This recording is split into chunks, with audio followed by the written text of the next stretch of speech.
আসসালামু আলাইকুম। Technical trading tips BD চ্যানেলের পক্ষ থেকে মার্কেট আপডেটে সকলকে জানাই স্বাগতম। আমরা আজকেও মার্কেট একটি নেগেটিভ মুভমেন্ট দেখে দিন শেষ করলাম। আমরা গতদিন একটি নেগেটিভ মুভমেন্টে মার্কেট দিন শেষ করেছিল। আমরা গতদিন যে প্রাইস অ্যাকশনের যে বিষয়টি আমরা আলোচনা করেছিলাম, সেখানে আমরা দেখেছিলাম ক্যান্ডেলটি আমাদের একটি বেয়ারিশ পিনবার ক্যান্ডেল দিয়েছে। এটাকে আমরা গ্যাবিস্টোনও বলেছিলাম, যেটাও বলা যায়, এবং এটিকে আমরা ইনভার্টেড একটি পিনবার ক্যান্ডেল দেখেছিলাম। ওভারঅলি ক্যান্ডেলটি যারা বায়ার এবং সেলারদের মধ্যে প্রতিযোগিতায় সেলাররা স্ট্রং ভূমিকা পালন করেছিল। আর তার উপরে আমরা আরেকটি কথা বলেছিলাম, আমরা ভলিউম ম্যাট্রিক্সের একটি থিওরির কথা বলেছিলাম, যেটি যে প্রাইস যদি কমে যায় এবং ভলিউম যদি বৃদ্ধি পায়, তো সেক্ষেত্রে পরের দিন নেগেটিভ হওয়ার সম্ভাবনাটা বেশি থাকে, যেটা ভলিউম ম্যাট্রিক্সের থিওরি অনুসারে। আমরা আরও দেখেছিলাম যে এই জায়গাটি আমাদের একটি কনফিউশন ক্যান্ডেল ছিল। আমি বলেছিলাম যে এই ক্যান্ডেলটি অত্যন্ত একটি নেগেটিভ একটা সেল প্রেশার, প্রচণ্ড সেল প্রেশার আমরা দেখেছিলাম দিন শেষে হয়েছে। তারপরে যেহেতু বেবি ক্যান্ডেল, এ ধরনের বেবি ক্যান্ডেল হওয়ার পরে মার্কেট পজিটিভ হওয়ার সম্ভাবনা সবচেয়ে বেশি থাকে। তথাপি আমরা আজকে দিনের প্রথম থেকেই দেখেছিলাম মার্কেট পজিটিভ হওয়ার ট্রাই করেছিল, কিন্তু দিন শেষে সে ধরে রাখতে পারে নাই। দিনের শেষ পর্যায়ে এসে আমরা দেখলাম যে আমাদের 5.5 পয়েন্ট মাইনাস করে দিন শেষ করেছে। সুতরাং মার্কেট যে অবস্থানে আছে, মার্কেটকে নিয়ে নিরাশ হওয়ার কিছু নেই। তো আজকে আমরা মার্কেট সম্পর্কে খুবই গুরুত্বপূর্ণ এসএমসি কনসেপ্টের উপরে একটি আলোচনা করব। খুবই শিক্ষণীয় বিষয়। এখানে আমরা মার্কেট এসএমসির কনসেপ্টের মধ্য দিয়ে মার্কেট এখন কোন অবস্থানে আছে এবং কী ধরনের বিহেভ করতে পারে, সেই বিষয়গুলো আমরা আজকে আলোচনা করব এবং 3টি সেক্টর নিয়ে কথা বলবো। সুতরাং চলুন আমরা মূল আলোচনায় চলে যাই। তো আলোচনা যাওয়ার আগে বলবো, আপনি যদি চ্যানেলে নতুন হয়ে থাকেন তাহলে অবশ্যই চ্যানেলটিকে সাবস্ক্রাইব করে রাখবেন, যাতে চ্যানেলে যে কোনো ধরনের আপডেট ভিডিও ইনফরমেশন দেওয়ার সাথে সাথে আপনি সবার আগে পেয়ে যেতে পারেন। চলুন আমরা দেখি আজকে মার্কেটের কী কী পরিবর্তন ঘটেছে। আমরা দিনের শেষে এসে দেখলাম 156টি শেয়ারের দাম বৃদ্ধি পেয়েছে এবং 171টি শেয়ার নেগেটিভ। 59টি শেয়ারের কোনো পরিবর্তন না হয়ে 5.5 মাইনাস করে 5443-এ মার্কেট অবস্থান করছে। আমরা কিন্তু মার্কেট থেকে বড় পতন দেখছি না। পরপর 2 দিন ছোটো ছোটো বেবি ক্যান্ডেল, আর বেবি ক্যান্ডেল মানে কিন্তু কনফিউশন। এখানে মার্কেট ঘুরবে কি পড়বে এ ধরনের একটি কনফিউশনের মধ্যে আসে। আমরা জানি মাসের শেষ আমাদের এই সপ্তাহটি এবং সপ্তাহের শেষ আমরা পড়ে গেছি, এবং উভয়ের দিক থেকে আমরা কিন্তু দুটি কনফিউশনের মধ্যে আসি। মাসের শেষে এসে একটি আমরা দেখতে পাই যে একটি সেল প্রেশার বেড়ে যায়, তারপর সপ্তাহের শেষে এসে একটু প্রফিট টেকিংয়ের একটি হেডিক পড়ে যায়। সেদিক থেকে আমরা দুটি অপশন এখানে পেয়ে যাচ্ছি, মাসের শেষ, সপ্তাহের শেষ। সুতরাং আমাদের এই সপ্তাহের 1 দিন বাকি আছে। তো সেজন্য মার্কেট কিন্তু স্থিতিশীল অবস্থানে আছে। এখানে মার্কেট দ্বিধাদ্বন্দ্বের ভিতরে আছে, অর্থাৎ আমরা বলবো যে মার্কেট একটু স্লো হয়ে গেছে। মার্কেটের যে একটি উদ্যম গতি ছিল, সেই গতিটা আমরা একটু ছোলো হতে দেখেছি। মার্কেট কিন্তু মানিফুলো বৃদ্ধি পেয়েছে। আমরা 1247 কোটি দেখেছিলাম, 1177 আমরা আজকে লেনদেনের দেখে তাহলে আমরা দেখতে পাচ্ছি 971.5 কোটি আমাদের লেনদেন হয়েছে। অর্থাৎ আমরা দেখতে পাচ্ছি আজকে 276 কোটি, অর্থাৎ গতকালকে 276 কোটি কমে গেছে। এখন আসলে এইখানে একটু কথা আছে, আবার সেই ভলিউম ম্যাট্রিক্সের কথা এখানে একটু না বললে নয়। ভলিউম ম্যাট্রিক্সে একটি থিওরি আছে, প্রাইস যদি কমে যায় আবার ভলিউমও যদি কমে যায়, তাহলে কিন্তু এটি পজিটিভ। প্রাইসও কমে যায়, যদি প্রাইস কমে যায় এবং ভলিউমও যদি কমে যায়, তাহলে সেটি পজিটিভ। এখন এটি শেয়ারের ক্ষেত্রে এবং মার্কেটের ক্ষেত্রে হয়ে থাকে। এখন হবে কি হবে না, এটা পরবর্তী দিন কনফিউশন যেহেতু ক্যান্ডেল, পরবর্তী দিনে আমরা বুঝতে পারবো। আমরা গতদিন দেখেছিলাম কনফিউশন ক্যান্ডেল, আমরা ক্লিয়ারেন্স পাইনি। আজকে আমরা আবারও দেখলাম একটি কনফিউশন ক্যান্ডেল, কোনো প্রকার পূর্ণাঙ্গ ক্যান্ডেল আমরা পাচ্ছি না। তার মানে কি, মার্কেট কিন্তু এখানে স্থিতিশীল অবস্থায় আছে, সিদ্ধান্ত নেয়। তাই এখানে প্যানিক না হয়ে অপেক্ষা করুন। মার্কেট যে কোনো সময় এখান থেকে আমাদের একটি ভালো পুল বেগে যাওয়ার সম্ভাবনা আছে। আর যদি পড়ে যায়, সেই বিষয় নিয়ে আমরা স্মার্ট মানি কনসেপ্টের যে জায়গাগুলো আজকে আছে, খুবই গুরুত্বপূর্ণ শিক্ষণীয় বিষয়, যেটি আপনারা কোথাও এই জিনিসগুলোকে আলোচনা পাবেন না। ইনশাল্লাহ আমি সেই বিষয় নিয়ে আজকে আপনাদের সামনে উপস্থাপন করব। একটু ধৈর্য ধরেন, সাথে থাকুন।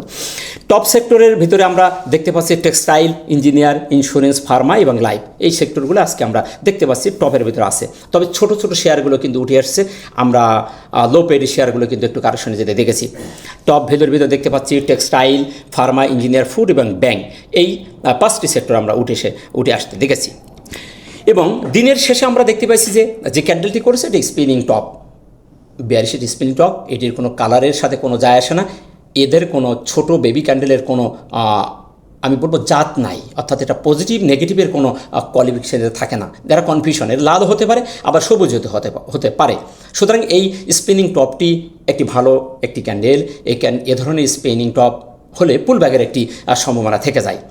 তো যাই হোক, আমরা গতকাল দেখেছিলাম একটি ইনভার্টেড পিন বার, ওটি একটি ফুললি নেগেটিভ একটি এসেছিল, তারপরও কনফিউশন ছিল আমাদের। তারপর আজকে যে ক্যান্ডেলটি করছে, ক্যান্ডেলটি ভালো, নেগেটিভ হলেও ক্যান্ডেলটি ভালো এবং অবস্থানটিও আমি বলবো ভালো। এখন অবস্থানটি কেন ভালো, আসলে এখন আমরা সেই বিষয়টি নিয়ে একটু কথা বলি। সেটা আমরা দেখব স্মার্ট মানি কনসেপ্টের থিওরি অনুসারে আমরা এখানে কী ধরনের ঘটনা ঘটছে। অত্যন্ত শিক্ষণীয় বিষয়, একটু মনোযোগ সহকারে দেখার চেষ্টা করুন। আমরা এখানে একটি বিষয় দেখব, সেটি হলো মিটিগেশন ব্লক। মিটিগেশন ব্লক বলে একটি জিনিস আছে, সেটি আমরা মিটিগেশন ব্লক যদি করি তাহলে আমরা এই ক্যান্ডেলের আপ নেব, এই ক্যান্ডেলের আপ থেকে এই ক্যান্ডেলের ডাউন, এটা আমরা একটা মিটিগেশন ব্লক ধরবো। এটা হলো আমাদের মিটিগেশন ব্লক। এখন আসুন মিটিগেশনের ব্লক পরে কী করবো আমরা, এখন আমরা দেখব অর্ডার ব্লক কোথায় আছে। আমাদের মার্কেটের অর্ডার ব্লক যদি দেখি তাহলে আমাদের মার্কেটের অর্ডার ব্লক আছে এই ক্যান্ডেলের আপ এখান থেকে, আর এই ক্যান্ডেলের, আমরা যদি এই ক্যান্ডেলের বডিটা ধরি আর ওই ক্যান্ডেলের বডি, এই দুটো মিলে যদি আমরা ধরি তাহলে এটা আমাদের একটি অর্ডার ব্লক। আচ্ছা, এখন গেল আমাদের মিটিগেশন ব্লক এবং অর্ডার ব্লক, দুটো বিষয় গেল। এখন আসলে অ্যাডভান্স মিটিগেশন ব্লকটা কি?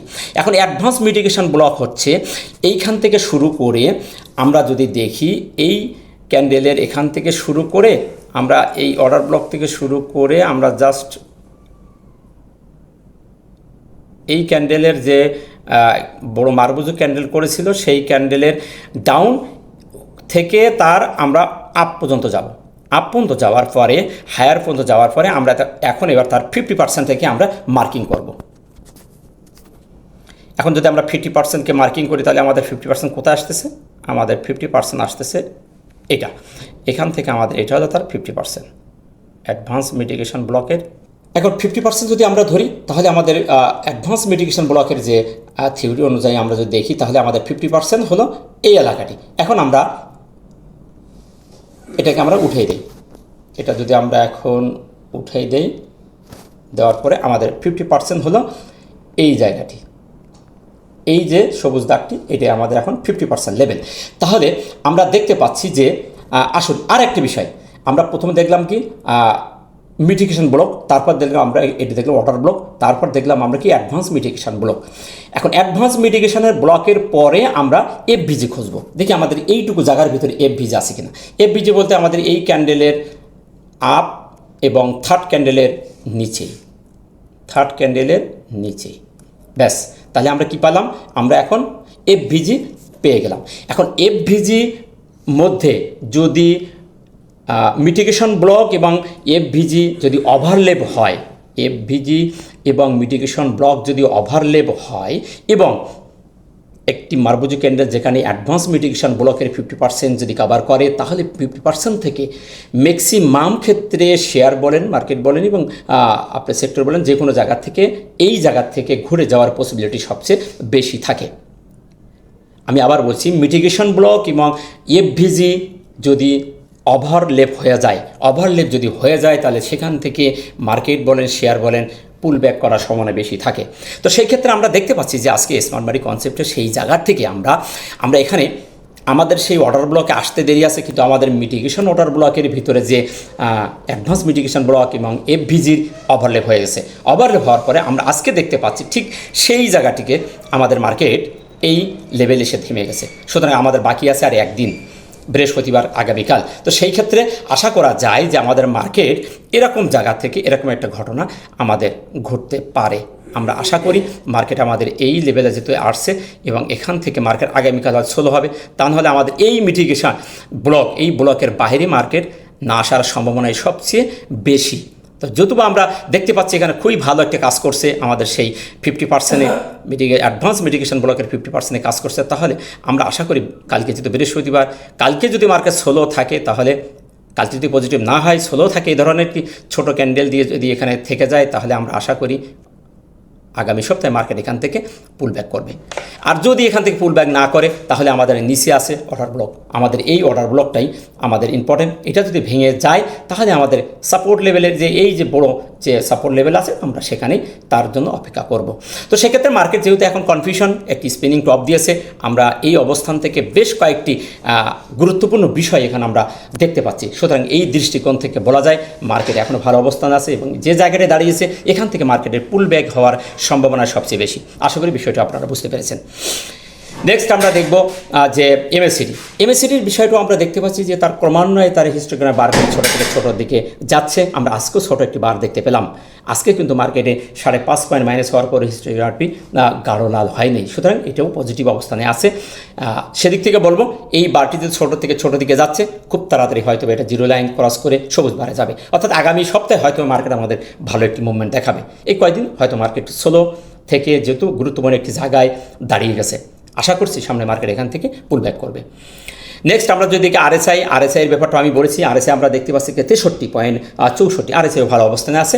এই বিষয় নিয়ে আর কনফিউশনের কিছু নেই, বারবার একই কথা আমি প্রত্যেক দিন বলছি, আরএসআই এই অবস্থান থেকে এখান থেকে ভালো মুভমেন্টে যাওয়ার সম্ভাবনা আছে।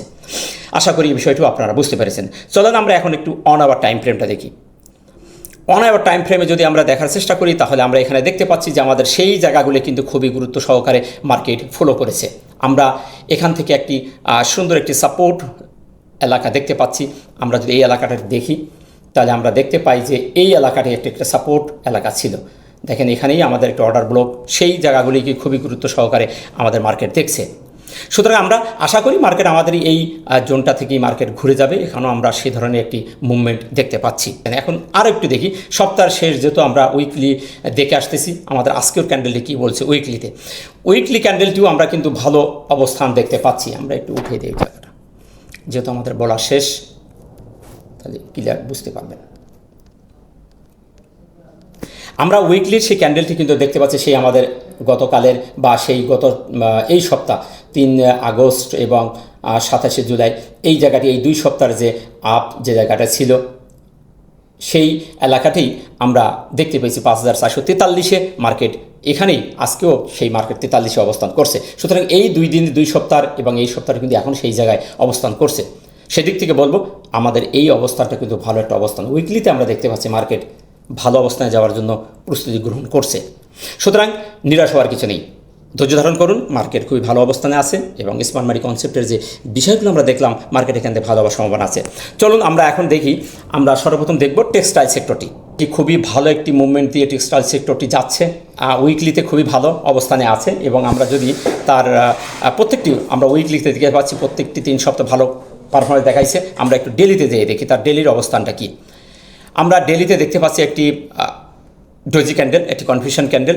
এই অবস্থানটিকে আমরা প্রত্যেক সপ্তাহে ভালো করছে, এখানে একটি কনফিউশনের ভিতরে আছে। আমরা তার যদি রেজিস্ট্যান্স এলাকাটি যদি দেখি, আমাদের সেই রেজিস্ট্যান্সকে ফেস করে সে দাঁড়িয়ে আছে। তো এই রেজিস্ট্যান্সটাকে আমি গতদিনও বলেছিলাম যে এই রেজিস্ট্যান্সটাকে যদি সে ভেঙে বেরোতে পারে, খুবই ইম্পর্ট্যান্ট একটি রেজিস্ট্যান্স জোন আমরা দেখতে পাচ্ছি। এই জোনটাকে যদি সে ভেঙে বেরোতে পারে তাহলে আমরা এই সেক্টরে একটা ভালো মুভমেন্ট দেখতে পাবো, যেহেতু আমাদের একটি রেজিস্ট্যান্স জোনকে ফেস করে সে দাঁড়িয়ে আছে। তো আশা করছি আমরা এই রেজিস্ট্যান্সটাকে সে ভেঙে বেরিয়ে যাবে। যদি না যায় তাহলে হয়তো এখানে কয়েকদিন স্লো থাকতে পারে, যেহেতু এখানে ছোটো ছোটো শেয়ারগুলো গার্মেন্টসের একটু ভালো মুভমেন্টে যাওয়ার চেষ্টা করছে। তবে যেহেতু রেজিস্ট্যান্সে দাঁড়িয়ে আছে তাই একটু সতর্ক থাকাটাই বেটার বলে আমি মনে করছি। নেক্সট আমরা দেখব ব্যাংক। আমি গতদিনেরও আমি অ্যানালিসিসে বলেছি ব্যাংক একটি খুবই ভালো জায়গায় দাঁড়িয়ে আছে। ব্যাংক তার কারেকশন শেষ লেভেলে এসে, কারেকশন শেষ পর্যায়ে এসে সে দাঁড়িয়ে আছে। আমরা গতদিনও দেখেছিলাম, আমি গতদিন যে কথা বলেছি আজকেও সেই একই কথা বলছি। আপনারা যারা ভিডিওটি দেখেছেন অবশ্যই আপনাদের মনে আছে। আমি এই জায়গাটিকে খুবই গুরুত্বপূর্ণ একটি সাপোর্ট জোন হিসাবে দেখছি। এই জায়গাটায় 50% এবং 618 এই জোনটাকে খুব গুরুত্ব সহকারে দেখছি। আমরা এই জায়গাটি একটু যদি ওপর করে নিয়ে যাই তাহলে আমরা দেখেন এই জায়গাটি কিন্তু আরও গুরুত্বপূর্ণ।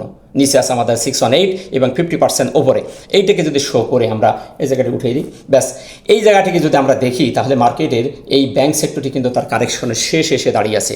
হয়তোবা আজকেও আমি বলেছিলাম যে আজকেও এটাকে স্লো থাকতে পারে, কালকেও এখানে স্লো থাকতে পারে, তবে এখান থেকে নিচে নামার সম্ভাবনা খুবই কম দেখতে পাচ্ছি, যেহেতু সে এখান থেকে এই সাপোর্টকে অনার করে উঠে গেছে, তারপর এখানে থেকে উঠে যাওয়ার চেষ্টা করছে। ব্যাংক সেক্টরটি যদি দেখেন তার প্যাটার্নগুলো খুবই ভালো একটিভাবে অবস্থান করছে। আশা করা যায় সে এই লেভেল থেকে, এই লেভেলের নিচে সে যাবে না। আমার যেটা প্রেডিকশন, আমার মন বলছে সে এখান থেকেই সে পুল ব্যাক করবে। যেহেতু আমাদের সপ্তাহ শেষ, আপনারা জানেন মাসের শেষ, সপ্তাহ শেষে ব্যাংকের একটু হিসাব কিতাবের ব্যাপার স্যাপার আছে, তো সেদিক থেকে আপনাদের আর বলার কিছু নেই, অবশ্যই বিষয়টা বুঝতে পারতেছেন। সেজন্য ব্যাংক এখানে স্লো হয়ে গেছে। ব্যাংক যদি এখান থেকে পড়ে যাওয়ার কোনো সম্ভাবনা থাকতো, শার্পলি নিচে নেমে চলে আসতো, কিন্তু না, যে আমরা সেই সাপোর্টকে অনার করে এখানে একটু স্লো হয়ে ঘোরাঘুরি করতে দেখছি। সুতরাং নিরাশ হওয়ার কিছু নেই। মার্কেটে ব্যাংক সেক্টরটি এখান থেকে ঘুরে যাওয়ার সম্ভাবনা খুবই নিকটে এসে গেছে। আমরা যদি তার হিস্টোগ্রামের যে অ্যানালাইসিসটি সেটাও যদি দেখি, আমরা তার হালকা লাল বার হতে দেখেছি এবং আস্তে ছোট হচ্ছে। আশা করি বিষয়টি আপনারা বুঝতে পেরেছেন। আমরা সর্বশেষ দেখব ফার্মা। এই সেক্টরটি আমরা দেখেছি তার রেজিস্ট্যান্সকে অনার করে সে দাঁড়িয়ে গেছে, এখানে খুবই গুরুত্বপূর্ণ সহকারে একটি রেজিস্ট্যান্সকে সে ফেস করছে আমরা দেখতে পাচ্ছি। তো সেই জন্য এই রেজিস্ট্যান্সটাকে সে ভেঙে না বেরোনো পর্যন্ত আমরা অপেক্ষা করব। সতর্কের মানে আমি বলেছি, বারবার একটি কথা বলেছি যে আমরা রেজিস্ট্যান্সে শো করে আমরা সতর্কতা অবলম্বন করব, যাতে আমরা এই জায়গাটিকে আমরা বড় আকারের বিপদে না পড়ি। আমরা প্রত্যেকটি রেজিস্ট্যান্স এবং সাপোর্ট লেভেলে আমরা জানি এখানে সাপ্লাই হয়, রেজিস্ট্যান্সে সাপ্লাই হয় এবং সাপোর্টের এখানে ডিমান্ড ক্রিয়েট করে। তো আমরা দেখতে পাচ্ছি রেজিস্ট্যান্স এলাকায় এই সেক্টরটু একটি সাপ্লাই জোনে এসে দাঁড়িয়ে আছে, ছোটো ছোটো বেবি ক্যান্ডেল করছে। এই রেজিস্ট্যান্স জোনটাকে ভেঙে না বেরোনো পর্যন্ত আমরা এখানে একটু কনফিউশনে থাকবো। যদি বেরিয়ে যায় তো সেক্টরটু ভালো করবে, তো যতক্ষণ না বেরোচ্ছে ততক্ষণ আমরা একটু সতর্ক থাকবো। এই সেক্টরটিও একটি আমরা বেবি ক্যান্ডেল দিতে দেখেছি। আমরা যে তার হিস্টোগ্রামের বার দেখি, হিস্টোগ্রামের বার কিন্তু হালকা লাল হয়ে গেছে এবং ছোট থেকে ছোট হচ্ছে। আশা করা যায় এই সেক্টরটি খুব তাড়াতাড়ি আবার এখান থেকে পুল ব্যাক করে সামনের দিকে যাবে। আশা করি বুঝতে পেরেছেন। সর্বশেষ সামার হিসেবে বলবো, মার্কেট নিয়ে নিরাশ হওয়ার কিছু নেই। বিভিন্ন রকম কথা বলবে, টেকনিক্যাল বোঝার চেষ্টা করুন। আপনি যদি টেকনিক্যাল ভালোভাবে বোঝেন, মার্কেটকে ভালোভাবে অ্যানালিস করতে পারেন, মার্কেটের স্ট্রাকচার যদি ভালোভাবে বোঝেন, স্মার্ট মানির চালচলনটাকে ধরতে পারেন, তাহলে আপনারা ভালো একটি মার্কেট দেখতে পাবেন, নিজের পোর্টফোলিওটাকে ভালোভাবে সাজাতে পারবেন। আমি বারবার বলেছি, ক্যান্ডেলের যে গতিবিধি এগুলোকে আপনারা ভালোভাবে একটু পর্যবেক্ষণ করুন। আমি প্রত্যেকটি জিনিস আপনাদের নিখুঁতভাবে উপস্থাপন করার চেষ্টা করি। আমি যেটা দেখি সেটা আপনাদের সামনে তুলে ধরি। আশা করি বিষয়টি নিয়ে আপনারা একটু মনোযোগ সহকারে দেখবেন। ভালো লাগলে ভিডিওটি লাইক, শেয়ার করে, কমেন্ট করে অন্যকে দেখার সুযোগ করে দেবেন। ভালো থাকবেন, দেখা হচ্ছে আগামীকাল। আসসালামু আলাইকুম ওয়া রাহমাতুল্লাহ।